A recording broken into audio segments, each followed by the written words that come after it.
ये बिल महिलाओं के हिस्सेदारी से संबंधित था और महिलाओं को इस बात का बहुत इंतज़ार था कि जैसे ये बिल पास होगा तो उन्हें विधानसभा लोकसभा में उनका हक मिलने की तरफ वो उनका कदम बढ़ेंगे।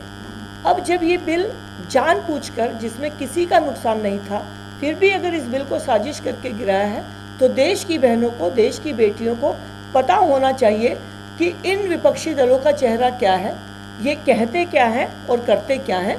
तो इसीलिए जन जागरूकता का काम हम जरूर करेंगे।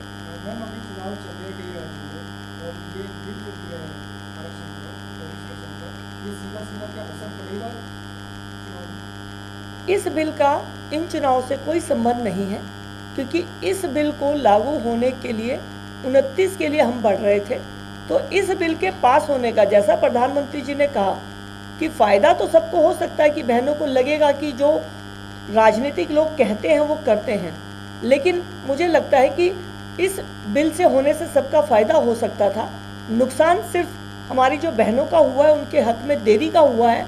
प्रधानमंत्री जी ने राष्ट्र को संबोधन करते हुए कहा है कि ऐसा नहीं है कि मैं नहीं होने की तरफ आप सबको बढ़ने दूंगा, हम फिर से कोशिश करेंगे, फिर से प्रयास करेंगे, लेकिन और देरी की तरफ आज विपक्ष ने हमें बढ़ा दिया है। दिल्ली में सभी राज्यों की बहनें रहती हैं और दिल्ली एक मल्टी स्टेट हमारी ऐसा राज्य है जहाँ पर सबको अपना लगता है और यहाँ पर सभी बहन, सभी बेटियाँ बहुत मेहनत कर रही हैं। और दिल्ली ही क्यों, आज तो पूरे भारत के अंदर कर रही हैं। लेकिन मैं दिल्ली से लोकसभा की सांसद हूँ, तो मैं दिल्ली की बहनों को कहना चाहती हूँ कि आपने अपनी हिम्मत कभी नहीं छोड़ी है, आप अपनी मेहनत कर रहे हैं। राजनीति में आपका हक देने के लिए प्रधानमंत्री जी की कोशिश एक बार फिर से इन्होंने पीछे करने की कोशिश की है, लेकिन मुझे प्रधानमंत्री जी के ऊपर भरोसा है। इस बिल को पास कराने के लिए फिर से सरकार प्रयास करेगी और ये जो बिल है ये किसी एक पार्टी या एक राज्य के लिए नहीं है, ये पूरे देश की महिला शक्ति के मातृत्व के लिए शक्ति देने का बिल है। मैम, एक सवाल है कि अगर ये एक साधारण सा सवाल है कि अगर हम कुछ फायदों के बारे में थोड़ा बताना। महिलाओं को जब से निगम या लोकल बॉडीज़ में आरक्षण मिला है, 33% मिला, फिर 50% मिला, तो आप ये देखेंगे कि राजनीति में एक आम घर की बहन बेटियों का विश्वास बढ़ा, क्योंकि वो उनसे जाकर मिल सकती हैं और जो महिला होती है वो परिवार के सदस्य के रूप में सबसे मिलती हैं। तो एक राजनीति में आम बहन का या आम परिवार का भी एक विश्वास बना। अब अगर ये बिल पास होता तो दिल्ली में सीटें बढ़ती और सीटें बढ़ने से जो बहनें ऐसे परिवारों से हैं जो राजनीति से नहीं है, उनको भी मौका मिलता। क्योंकि हमारी पार्टी में प्रधानमंत्री जी ने लाल किले से एक आह्वान किया है कि मैं 1 लाख ऐसे युवाओं को, बेटे बेटियों को आह्वान करता हूं वो राजनीति में आए जिनके घर में से कोई भी राजनीति में नहीं है। समाज में परिवर्तन लाने के लिए नीतियों की आवश्यकता होती है और नीति निर्धारण सरकार के द्वारा ही किया जाता है। तो अगर एक आम घर की बेटी या कोई भी एक ऐसा बच्चा राजनीति में आता है जो पीछे से जिनकी पारिवारिक पृष्ठभूमि नहीं है, तो उनको अधिक आने का, क्योंकि सीटें सभी बढ़ती तो सबको मौका मिलता, कहीं ना कहीं सबके लिए ये एक अच्छी बात होती। मेरा 2 सवाल है। पहला सवाल ये है कि तत्कालीन आंकड़ों के साथ 33% कि हम 33% कर रहे हैं। आपने पहला सवाल किया कि 550 पर ही 33% आरक्षण क्यों नहीं किया। इस बिल को सबसे पहले 1996 में अटल बिहारी HD देवगौड़ा जी लेकर आए। 1997 में ये बिल लोकसभा में नहीं आया, 1998 में अटल बिहारी जी लेकर आए, 1999 में लेकर आए, लेकिन हमारी पूर्ण बहुमत की सरकार नहीं थी, हम इस बिल को पास नहीं करा पाए। फिर ये बिल कांग्रेस के टाइम में 2008 में राज्यसभा में आया और इसे 2010 में मनमोहन जी की जब सरकार थी, राज्यसभा में पास करा दिया गया, लेकिन इसको लोकसभा में पेश ही नहीं किया गया। यानी कांग्रेस ने कभी हिम्मत ही नहीं जुटाई कि जो बिल राज्यसभा से पास है उसे लोकसभा में ले आए, क्योंकि उनके गठबंधन के लोग इस बिल के हित में नहीं थे। 2010 से ये बिल ठंडे बस्ते में चला गया। अब जब प्रधानमंत्री जी ने 2023 में इस बिल को पास किया तो जब नई संसद देश को समर्पित हुई तो पहला बिल वहाँ पर महिला आरक्षण के लिए नारी शक्ति वंदन अधिनियम पास हो, इसके लिए इसको वहाँ पर सबसे पहले पास किया गया। जब ये बिल 2023 में पास हुआ उस समय 2021 आ चुका था। 2021 का मतलब है जनगणना शुरू हो जानी चाहिए थी। अब जब जनगणना शुरू होती है तो वो हमेशा 2011 में, 2021 में, 2031 में इस तरह से होती है और तकरीबन 4-5 साल में वो जनगणना पूरी हो जाती है। तो जब हम 2023 में किसी बिल को लेकर आ रहे हैं और जनगणना ड्यू है तो हम उसको अगली जनगणना के आधार पर ही करेंगे, पहली बात। अब आप कहेंगे फिर जनगणना हुई क्यों नहीं? जनगणना ना होने के 2 कारण रहे, क्योंकि कोविड की वजह से जो इंफ्रास्ट्रक्चर नीचे पूरा डिप्लॉय होना चाहिए था उसमें समय लगा। उसमें 2021 से वो 23 हुआ, फिर इस बीच में चुनाव आए।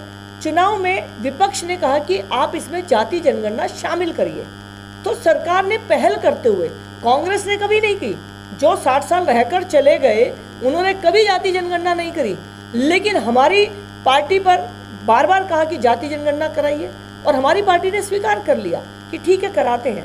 तो इसीलिए जब अगली जनगणना आ चुकी थी तो इसको उसी से लिंक करना आवश्यक था। अब इसीलिए ये संशोधन बिल जो 131वां संशोधन है बुलाया गया कि वो जनगणना नहीं हो पा रही, क्योंकि आप अगर खुद देखेंगे, किसी भी एक एग्जाम्पल के लिए मैं बात आपको करूं, प्रकाश सिंह बादल जी सब जानते हैं, पंजाब के मुख्यमंत्री हैं। बादल उनके नाम के पीछे है, बादल उनका सरनेम नहीं है, बादल उनके गांव का नाम है और उस गांव में, उस हलके में सभी लोग अपने नाम के पीछे बादल लगाते हैं, चाहे वो 36 बिरादरी में से कोई भी जाति के हो। तो ये प्रैक्टिकल प्रॉब्लम्स ग्राउंड पर आई जाति को ढूंढने में, इसीलिए लगा कि जनगणना में जाति शामिल करने से जनगणना में देरी हो रही है। लेकिन वो जनगणना को टाइम से करने के लिए नारी शक्ति वंदन अधिनियम पीछे ना छूट जाए और जनगणना के आधार पर अगर मान लीजिए हम कल को डिलिमिटेशन करना चाहें, डिलिमिटेशन कमीशन ऑब्वियसली, तो वो जनसंख्या के आधार पर अगर करेंगे तो दक्षिण का तो बिल्कुल ही कम हो जाएगा। तो इसलिए सरकार ने वेटेज देते हुए एक ऐसा रास्ता निकाला कि उत्तर से दक्षिण, पूर्व से पश्चिम, जो 1976 में तय किया गया था वही वेटेज रहे, यानी किसी के साथ कोई अन्याय ना हो। तो क्षेत्रों के साथ यानी राज्यों के साथ न्याय हो रहा था, आरक्षित सीटों के साथ न्याय हो रहा था, महिलाओं के साथ हो रहा था और जनगणना को जाति पे जाने के लिए सफिशिएंट समय मिल सकता था, कोई जल्दबाजी नहीं होती। तो ये तीनों अधिनियम इस देश के संविधान को मजबूत करने के लिए थे, किसी भी एक व्यक्ति के हक को ये कम या नुकसान नहीं कर रहे हैं।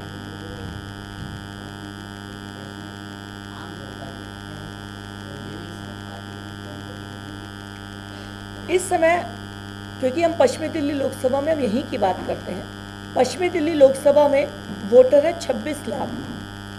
26 लाख वोट में आप समझिए कि 5 साल जनप्रतिनिधि, जो कि वर्तमान में मैं हूँ, मैं चाहूँ भी तो लोगों से मिल नहीं सकती हूँ। एक अगर हम 1976 की जनगणना पे देखें तो ये तकरीबन 10 लाख के ऊपर होना चाहिए। ऑफिसर्स और नेता में जो जनता को कंफर्ट देता है, जो उनकी बात को समझता है, उनकी तकलीफ को आगे रखने की कोशिश करता है, वो हमेशा नेता होता है। तो अगर नेता का क्षेत्र छोटा होता है तो वो अपने क्षेत्र में लगातार भ्रमण कर सकता है, लोगों से मिल सकता है, लोगों का उनके ऊपर विश्वास और उसका लोगों के ऊपर विश्वास रहता है। आपके एक घर में एक संख्या होती है, उस घर में अगर मान लीजिए एक घर में 20 लोग रहते हों या 5 लोग रहेंगे या 10 रहेंगे तो आपस में कोऑर्डिनेशन बेटर होगा। और जब डिलिमिटेशन रखा गया है देश में, 1976 में किया गया 54 करोड़ पे, आज 140 करोड़ पे अगर वही जनप्रतिनिधि हैं तो यकीन मानिए जनप्रतिनिधि को भी दिक्कत होती है। और जनप्रतिनिधि की दिक्कत को आप पीछे कर दीजिए, जनता को दिक्कत होती है। वो चाहे भी तो हम उनके क्षेत्र में बार बार कहते हैं आइए, क्योंकि इतना बड़ा क्षेत्र तो हमारे लिए बहुत मुश्किल होता है, जनता को भी इससे बहुत दिक्कत होती है। अगर क्षेत्र कंट्रोल का हो, एक निश्चित संख्या उसके अंदर होगी तो लोगों का और जनप्रतिनिधि का जुड़ाव और नीति निर्धारण में नीतियों के बारे में उनकी राय लेना, उनको सम्मिलित करना आसान होगा। इसीलिए प्रपोर्शनेट रखा जाता है। क्लास में भी रेशो होती है, क्लास में भी 30 बच्चे से ऊपर आप नहीं ले सकते। तो ये तो देश का सवाल है। मैडम, दिल्ली में महिलाओं की देखिए, नारी शक्ति वंदन अधिनियम महिलाओं को मजबूत करने के लिए और समाज में एक बराबरी की भावना के लिए। जो इस तरह की घटना होती हैं उसमें दो चीज़ें हैं। एक तो सरकार की तरफ से काम होना चाहिए, एक लोगों की मन स्थिति में बदलाव होना चाहिए। लोगों की मन स्थिति में बहुत बदलाव हुआ है। अगर आज आपसे मुझसे 20 साल पहले की बात करेंगे तो शायद बेटियां जिस तरह से आज निकलती हैं, बहनें रात को भी ट्रैवल करती हैं, 20 साल पहले सोच नहीं सकते थे। तो ये परिवर्तन दोनों तरह से आना चाहिए, सरकार की तरफ से भी और लोगों के माइंडसेट में भी। तो लोगों के माइंडसेट में परिवर्तन कब आता है? जब वो घर की बेटियों को बाहर निकालने के लिए सोचते हैं तो घर का माहौल बदलता है और समाज बदलता है। तो नारी शक्ति वंदन अधिनियम सीधे सीधे तौर पर देखने में तो आपको लगेगा कि ये संख्या बढ़ाने का है, लेकिन ये संख्या नहीं, ये भागीदारी बढ़ाने का है। और भागीदारी नीति में भी बढ़ाने का है, सामाजिक रूप से भी बढ़ाने का है, और बहनों को आर्थिक रूप से नीतियाँ बने इसको बढ़ाने का भी है। तो जैसे ये तीनों बिल आपस में लिंक हैं, ऐसे ही नारी शक्ति वंदन अधिनियम लागू करना भी समाज के लिए आर्थिक रूप से, सामाजिक रूप से हर तरह से आवश्यक है।